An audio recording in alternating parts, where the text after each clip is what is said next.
Page पर भी डला है और हमारी फेसबुक पे डला है। इसको सब लोग शेयर करें। आज से 3 दिन 4 दिन लगातार कवि सम्मेलन के बारे में, कवियों की रोज नई नई कविताओं के बारे में कुछ ना कुछ नई चीज उसमें आएगी।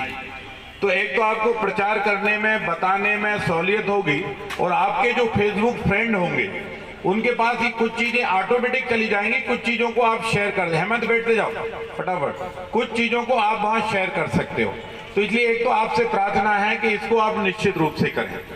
दूसरे, जागृति का मतलब है कि हिंदू चौतरफा जागृति। जागृति का मतलब ये नहीं कि जब भीड़ है तो राम राम कर रहे हैं, भीड़ है तो अपनी बात कर रहे हैं, घर सो रहे हैं तो अपन भूल गए। जागृति का मतलब यह है कि यह युद्ध काल जब होता है तो सेना 24 घंटे 24 तरह की सोच लेकर अपने आप को जागृत रखती है। वैसे ही अगर हम सब ये मानते हैं कि हमें अपना नया साल मनाना है, हमें हिंदू भावनाओं को जन जन तक पहुंचाना है, हिंदुस्तान में हमको ये संकेत देना है कि राम भक्त जाग चुके हैं, अपनी संस्कृति सभ्यता की रक्षा के लिए कमर कस चुके हैं। 31 दिसंबर की मदहोश रात कुछ उन दरिंद्रों की होगी जो रात में मदपान करके सुबह नालियों में पड़े मिलते हैं। हिंदुओं की नया साल तो गुड़ी पड़वा के पहले दिन से होगी। ये संदेश अगर आपको देना है, ये सूचना अगर आपको लोगों को देना है, तो आपका फेसबुक भी जिंदा रहना चाहिए, आपका इंस्टाग्राम भी जिंदा रहना चाहिए, आपका पेज भी जिंदा रहना चाहिए, आपका ट्विटर भी जिंदा रहना चाहिए, और आपका दिल भी जिंदा रहना चाहिए, जिससे लगना चाहिए कि आप जय जय श्री राम वाले हैं। और इसलिए जब हम इस संस्कृति, सभ्यता और इसकी भावनाओं को जब लोगों तक पहुंचाते हैं तो ये जागृति जरूरी है, ये लोगों को संदेश देना जरूरी है। और इसलिए आज की बैठक का मुख्य उद्देश्य है कि कोई इसके बाद अपन कोई बैठक कर नहीं पाएंगे। 22 तारीख को ठीक रात्रि 8 बजे, बुधवार का दिन है, इसी स्थान पर अटल पथ, इस स्थान को कहते हैं मां कालिका का मंदिर है, जिसे माता मंदिर कहते हैं। ये पूरा नगर कब बना था शायद तुम लोगों को नहीं मालूम होगा। ये जो टीटी नगर जिसको लोग कहते हैं, ये टीटी नगर नहीं है, ये है तात्या टोपे नगर। और तात्या टोपे नगर जब बना था, जब नवाब की हुकूमत खत्म करके हिंदुस्तान ने अपना तिरंगा फहराया था, तब इस नगर की स्थापना हुई थी। क्योंकि तब नवाब का दबदबा था इस शहर के अंदर, तब हर लोग उसी दृष्टि से सोचते, केवल इधर, तब उसी दृष्टि से सोचकर उसी हिसाब से विचार करते थे। आज हम सिंह गर्जना के साथ कह सकते हैं कि राजा भोज का भोपाल है, और भोज की संस्कृति को मानने वाले लोग कमर कसकर तैयार हैं। और इसलिए ये संदेश जाए, ये लोगों तक पहुंचाना, ये लोगों को बताना, नया साल का शुभ संदेश घर घर तक पहुंचाना। अब कई अपील है, लोग घर घर भगवा झंडा लगाने की भी अपील कर रहे हैं। हर हिंदू अपने घर पे भगवा झंडा लगाए। आजकल तो राम जी के चित्र के साथ झंडा है, हनुमान जी के चित्र के साथ झंडा है, आजकल तो भगवान शंकर के चित्र के साथ झंडा है, भगवान कृष्ण के चित्र के साथ झंडा है, भगवान महावीर के चित्र के साथ झंडा है, गुरु नानक जी के साथ चित्र के साथ झंडा है, भगवान गौतम बुद्ध के चित्र के साथ झंडा है। जिसको भी आपकी आस्था और भरोसा कहता है, आप उसके चित्र के झंडे को लेकर अपने घर पर लगाकर कहिए कि हाँ, हम कल्चर को भी मानते हैं, हम संस्कृति को भी मानते हैं, और हम संस्कृति को जन जन तक पहुंचाने का काम भी कर रहे हैं।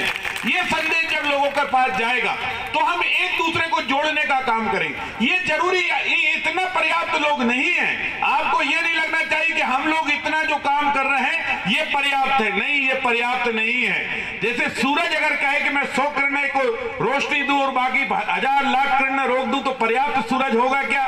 नहीं होगा। वैसे ही अगर गांव में आप जय श्री राम बोलने लगे हैं तो पूरा गांव जय श्री राम बोले। जब पूरा गांव जय श्री राम बोलने लगा है तो बचे हुए लोगों तक संदेश जाए, अड़ोस पड़ोस के मोहल्ले में जाए, बाजारों में जाए, सबको संदेश जाना चाहिए कि देश अपने पैरों पर उठकर खड़ा हुआ है।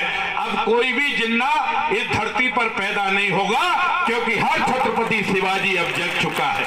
ये संदेश लोगों तक जाना चाहिए, और ये बताने की जरूरत है। अभी बहुत से कालनेमी जगह हैं, बहुत से कालनेमी नए नए विचार पैदा कर रहे हैं। आप बताइए, आपसे वो रामायण का विरोध करा रहे हैं, आपसे वो भागवत का विरोध करा रहे हैं, आपसे वो पुराणों का विरोध करा रहे हैं, आपसे वो उपनिषदों का विरोध करा रहे हैं, आपसे हिंदू तिथियों का विरोध करा रहे हैं। आप से हिंदुस्तान खड़ा होगा। इसलिए अब आप ये मत समझिए कि एक कार्यक्रम है वो फला है। कार्यक्रम के पीछे की केवल भावना ख्याल रखिए, वो कार्यक्रम एक तिथि का कार्यक्रम है। वो कार्यक्रम किसी एक व्यक्ति या संस्था का नहीं है, वो तिथि का कार्यक्रम है। और तिथि है हिंदू नववर्ष। क्या तिथि है? जोर से बोलकर बताइए, क्या तिथि है? हिंदू नववर्ष। ये तिथि है, ये संदेश लोगों को पहुंचाना है। ये संदेश तब पहुंच पाएगा, ये संदेश लोगों को तब पहुंच पाएगा जब हम इस संदेश के पुजारी बन जाएंगे, जब हम इस संदेश के प्रचारक बन जाएंगे, जब हम अपने इष्ट मित्र और दोस्तों तक ये संदेश पहुंचाने लगेंगे कि नहीं, ये जो कवि सम्मेलन हो रहा है, ये कवि सम्मेलन किसी एक संस्था का नहीं है, ये राजा भोज की नगरी की पहचान का कवि सम्मेलन है और हिंदुओं की शान का कवि सम्मेलन है। ये मैसेज देना, और ये मैसेज देने का काम आपको, हमको, सबको करना है। इसलिए मित्रों, आज आपको बुलाया है और आज ये आखिरी बैठक है। इसके बाद अब बैठक नहीं होगी, इसके बाद कवि सम्मेलन ही होगा और वो रात्रि 8 बजे होगा। और इसलिए आप सबसे प्रार्थना है कि ये संदेश जन जन तक पहुंचाओ, लोगों तक ये संदेश जाना चाहिए कि हमारा जो कवि सम्मेलन है वो हमारी, बेटा पीछे जाओ फटाफट, जल्दी जाओ पीछे। और इसलिए हमारी भावना का कवि सम्मेलन है, इसको लोगों तक संदेश जाना चाहिए।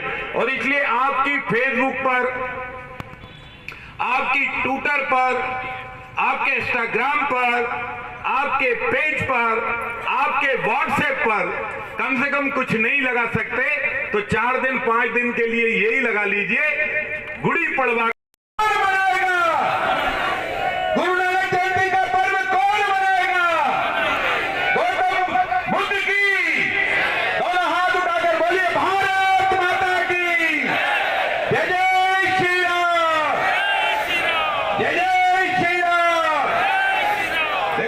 भाइयों, केवल यही संदेश जाना है। इसी के बलबूते पर ये राजा भोज का शहर था, राजा भोज का शहर है और राजा भोज